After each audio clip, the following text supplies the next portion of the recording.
Mon demi-frère a eu une liaison avec mon ex et l'a amené à mon mariage par vengeance, mais son ex-petite amie a exposé son passé d'abus devant tous nos invités. Bonjour, j'ai 28 ans et je me suis récemment mariée avec ma femme exceptionnelle, Sarah, qui a 27 ans. Je n'arrive toujours pas à croire ce qui s'est passé lors de notre mariage. Cela remonte à 3 mois et il y a beaucoup à déballer ici, alors laissez-moi commencer par le début. Ma mère a épousé le père de Franck lorsque j'avais 15 ans et Franck en avait 18. Dès le premier jour, Franck a clairement montré qu'il ne voulait pas de moi dans sa famille. Au début, ce n'était que des petites choses, il m'excluait des activités, faisait des commentaires sur le fait que je n'étais pas vraiment son frère ou disait à ses amis que je n'étais qu'un gosse dont son père était coincé à s'occuper. J'ai essayé de me rapprocher de lui parce que j'avais toujours voulu un frère ou une sœur, mais il a rejeté toutes mes tentatives. Nos parents ont essayé une thérapie familiale pendant un moment, mais Franck restait silencieux ou répondait par des mots monosyllabiques. Il se comportait parfaitement quand les adultes étaient présents, mais dès qu'il partait, il recommençait à me rendre la vie difficile. Il répandait des rumeurs sur moi à l'école, disait aux membres de la famille que je causais des problèmes à la maison et tentait même de convaincre nos parents que je leur volais de l'argent. Ce n'était pas vrai. Malgré tout cela, j'ai continué à essayer de maintenir la paix pour le bien de nos parents. Ma mère était enfin heureuse après des années de difficultés en tant que parent célibataire, et mon beau-père essayait sincèrement d'être un bon père pour moi. Je ne voulais pas ruiner leur bonheur en me disputant sans cesse avec Franck. Les choses ont empiré lorsque j'ai commencé l'université. Franck vivait encore à la maison et travaillait à temps partiel. Il était clairement mécontent que nos parents m'aident à payer mes études. C'est à cette époque que j'ai rencontré Delila. Elle était tout ce que je croyais vouloir, intelligente, belle et semblait sincèrement s'intéresser à moi. C'était ma première relation sérieuse et je suis tombée à fond. Soudainement, Franck a commencé à s'intéresser à être mon frère lorsque Delila est apparue. Il trouvait des excuses pour traîner avec nous lorsqu'elle me rendait visite, lui envoyait des messages au sujet de leurs cours d'économie et agissait comme si nous avions toujours été proches. J'étais tellement heureux de penser qu'il m'acceptait enfin que je n'ai pas vu les signes. Delila s'est révélée être incroyablement toxique. Elle jouait des jeux d'esprit, me comparait constamment à d'autres hommes et me faisait sentir chanceux qu'elle daigne seulement me regarder. Si j'émettais une inquiétude, elle la retournait contre moi et me faisait passer pour fou.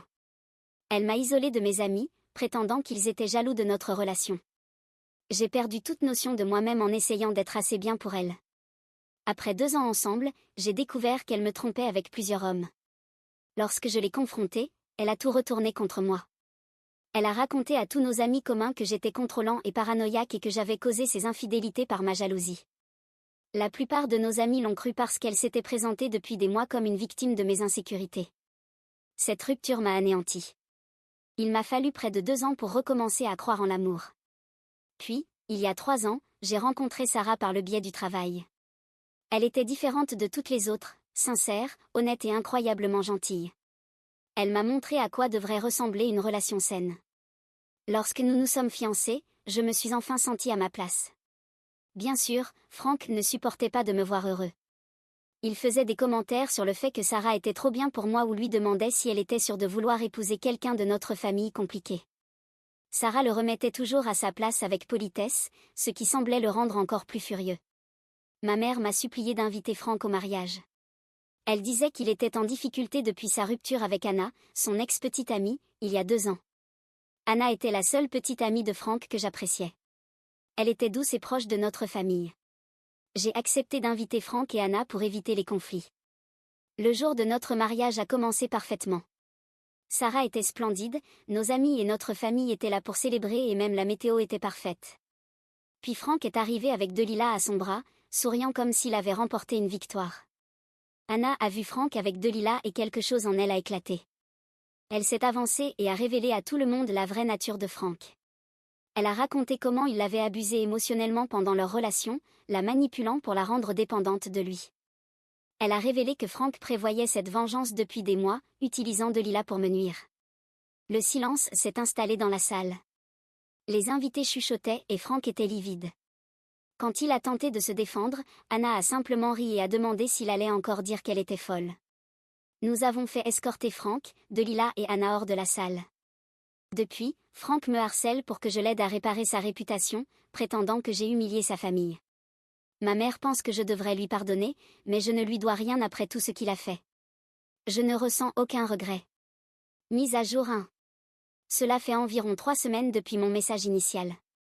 Tout d'abord, je tiens à remercier tout le monde pour leur soutien et leurs conseils. Malheureusement, la situation a empiré, donc j'ai besoin de vous mettre au courant de ce qui se passe. Franck a complètement perdu le contrôle depuis le mariage. Après que j'ai refusé de l'aider à blanchir son nom, il a commencé à venir à mon lieu de travail presque quotidiennement. La première fois, il m'a acculé dans le parking avant mon service. Il m'a suivi jusqu'à ma voiture, hurlant que j'avais ruiné sa vie et que tout le monde le considérait désormais comme un agresseur. J'ai dû m'enfermer dans ma voiture pendant qu'il frappait sur les vitres. La sécurité est finalement arrivée et l'a éloigné, mais pas avant que plusieurs de mes collègues ne voient toute la scène. 2 jours plus tard, il est revenu pendant l'heure du déjeuner. Il est entré directement dans notre immeuble et a fait un scandale dans le hall. Il criait que j'avais tout orchestré avec Anna pour le détruire et que j'étais jaloux de lui depuis toujours. La sécurité a dû l'expulser physiquement pendant qu'il hurlait que j'étais un frère terrible. Après cela, mon patron m'a convoqué dans son bureau et m'a conseillé de déposer une plainte à la police. Les ressources humaines ont pris en charge la situation après sa 3e visite en 1 semaine. Ils ont tout documenté et m'ont dit qu'ils soutiendraient toute action légale que je déciderais d'entreprendre. Ils ont également envoyé un email à toute l'entreprise concernant des protocoles de sécurité mis à jour à cause de lui. C'était humiliant que tout le monde au travail soit au courant de mes problèmes personnels. Mais Franck ne s'est pas contenté de me harceler. Il a réussi à obtenir les informations personnelles et professionnelles de Sarah, probablement en volant les téléphones de nos parents lors d'une visite. Il a commencé à lui envoyer de longs emails incohérents sur mon passé avec Delila. Il a même trouvé d'anciennes photos de moi et Delila lors de soirées ou de rendez-vous à l'université. Il a envoyé tout cela à Sarah avec des messages disant que j'étais toujours amoureux de Delila et qu'elle n'était qu'une remplaçante. Il a déformé toute notre histoire, prétendant que j'avais trompé Delila et l'avais manipulée jusqu'à ce qu'elle n'ait plus d'autre choix que de chercher du réconfort ailleurs. Sarah m'a montré tous ces messages, et nous nous sommes sentis malades en les lisant. La manière dont il a manipulé chaque détail de mon passé pour me faire passer pour un monstre était terrifiante. Sarah connaît la vérité et l'a bloquée partout, mais cela a affecté son travail. Il continue d'appeler son bureau en utilisant différents numéros, au point où son assistante doit filtrer tous les appels entrants. Hier, les choses se sont encore aggravées. Ma mère m'a appelé en pleurant parce que Franck l'avait convaincu que Sarah et moi prévoyions de couper tout contact avec la famille. Il lui a montré de faux messages pour le prouver. Ma mère était bouleversée jusqu'à ce que je lui explique que rien de tout cela n'était vrai. Anna m'a contactée en privé après avoir vu les publications de Franck sur les réseaux sociaux. Elle m'a révélé des détails inquiétants sur leur relation qu'elle n'avait pas mentionnées lors du mariage. Pendant leurs 5 années ensemble, Franck avait installé des applications de suivi sur son téléphone sans qu'elle le sache.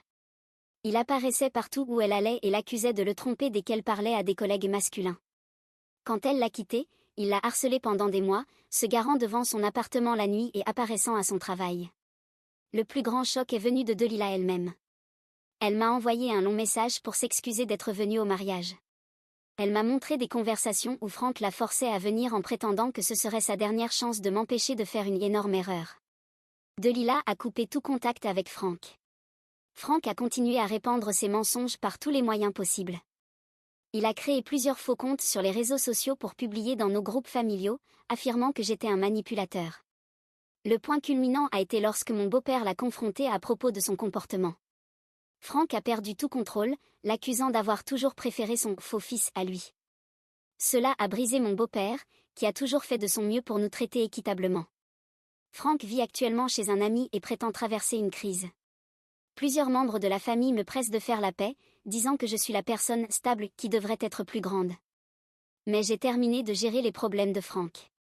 Sarah et moi avons documenté chaque incident et envisageons des options légales pour mettre fin à son harcèlement. Nous prévoyons également de déménager à un nouvel endroit où il ne pourra pas nous trouver. Je mettrai à jour si quelque chose de majeur se produit. Pour l'instant, nous nous concentrons sur la protection de notre mariage et de notre bien-être contre ce comportement toxique. Mise à jour 2. Cela fait maintenant 2 mois depuis ma dernière mise à jour, et honnêtement, j'aurais aimé avoir de meilleures nouvelles à partager. Sarah et moi pensions qu'en déménageant dans un nouvel endroit, nous pourrions retrouver un peu de paix. Mais Franck a trouvé un moyen de compliquer encore plus notre vie. La semaine dernière, Franck a découvert notre nouvelle adresse. Nous avions pourtant pris toutes les précautions pour la garder privée, mais nous soupçonnons qu'un de nos proches, pris de pitié pour lui, la lui a donnée. Au début, nous avons remarqué une voiture stationnée de l'autre côté de la rue pendant des heures, mais nous n'y avons pas prêté attention. Puis, Vers 11 heures du soir, il y a eu de violents coups contre notre porte. Franck était complètement ivre, hurlant que j'avais détruit sa vie. Il criait que j'avais retourné tout le monde contre lui et que j'allais payer pour ce que j'avais fait. Nos voisins ont appelé la police, mais Franck a pris la fuite avant leur arrivée. Les agents ont pris un rapport, mais ils ne pouvaient pas faire grand-chose, car il était déjà parti. Le lendemain matin, nous avons découvert ce qui avait déclenché cette crise. Anna avait finalement décidé de partager toute son histoire concernant le comportement abusif de Franck dans un groupe Facebook local. Son message détaillait leur relation entière, manipulation, contrôle, gaslighting. Le post est devenu viral dans notre communauté en quelques heures. Ce à quoi nous ne nous attendions pas, c'était que d'autres femmes se manifesteraient. 2 anciennes petites amies de Franck, avant Anna, ont partagé des histoires similaires. L'une d'elles, qui était sa petite amie au lycée, a révélé qu'elle avait dû déménager dans un autre état à cause de son harcèlement et de ses menaces. Une autre femme, qu'il avait fréquentée brièvement à l'université, a raconté comment il avait menacé de diffuser des photos privées d'elle si elle parlait de son comportement. L'employeur de Franck a découvert toute cette histoire après que le message se soit répandu. Quelqu'un a envoyé des captures d'écran à son département des ressources humaines. Lors de leur enquête interne, ils ont découvert qu'il utilisait les ressources de l'entreprise pour collecter des informations personnelles sur moi, Sarah et Anna. Il a été licencié immédiatement. Franck, bien sûr, accuse maintenant Anna et moi d'avoir orchestré tout cela pour ruiner sa carrière. Il prétend que j'ai payé ces femmes pour mentir sur lui et détruire sa réputation. Il est même allé chez nos parents avec une théorie délirante selon laquelle j'avais planifié cela pendant des années, par jalousie. Le point culminant est arrivé lorsque Delila a décidé de raconter sa version des événements. Elle a publié des captures d'écran de ses conversations avec Franck avant le mariage. Les messages montrent clairement comment il l'avait manipulée et presque fait chanter pour qu'elle soit sa cavalière. Il la comparait sans cesse à Anna, faisant des menaces voilées pour ruiner sa réputation si elle ne l'aidait pas à se venger. Lire ces messages m'a donné la nausée. C'était une preuve claire d'un comportement prémédité et calculateur à un tout autre niveau. Franck est ensuite retourné chez nos parents pour leur demander de l'argent.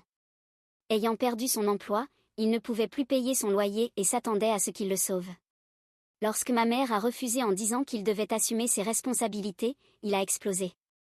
Il a commencé à jeter des objets, brisant des photos de famille et hurlant qu'ils avaient choisi leur faux fils plutôt que lui. Mon beau-père a dû le sortir physiquement de la maison pendant que ma mère appelait la police. Ils ont tous les deux porté plainte et installé des caméras de sécurité. C'était la première fois qu'ils voyaient personnellement son côté violent, et cela a anéanti les derniers doutes qu'ils avaient concernant l'histoire d'Anna. Nous avons finalement obtenu une ordonnance restrictive contre Franck la semaine dernière. Le juge a examiné les preuves, messages menaçants, vidéos de sécurité au travail, témoignages de voisins, rapports de police et harcèlement sur les réseaux sociaux. Il l'a accordé immédiatement. Franck est désormais légalement tenu de rester loin de nous, de notre maison et de nos lieux de travail. Mise à jour finale.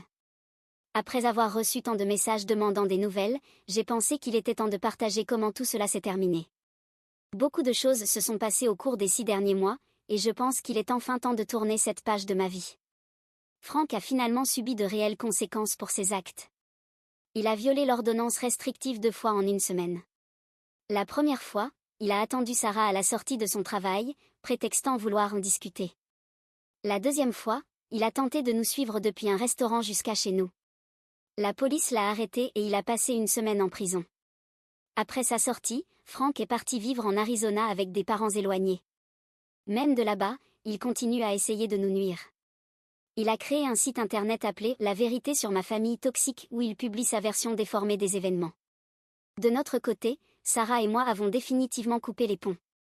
Nous avons bloqué Franck partout et avons informé nos proches que toute information partagée avec lui entraînerait également leur exclusion de notre vie. C'est peut-être extrême, mais nous avons appris à nos dépens que donner aux gens des occasions de vous blesser ne mène qu'à plus de souffrance. La meilleure nouvelle est que Sarah et moi attendons notre premier enfant. Cette grossesse a renforcé notre décision de garder les personnes toxiques loin de nous. Nous voulons que notre enfant grandisse dans un environnement paisible, entouré de personnes aimantes et bienveillantes. En fin de compte, les tentatives de vengeance de Franck ont complètement échoué. Il a exposé sa vraie nature, perdant sa famille, son travail et sa réputation, simplement parce qu'il ne supportait pas de me voir heureux. Merci à tous pour votre soutien tout au long de cette épreuve. Vos mots d'encouragement ont fait plus pour nous que vous ne pouvez l'imaginer.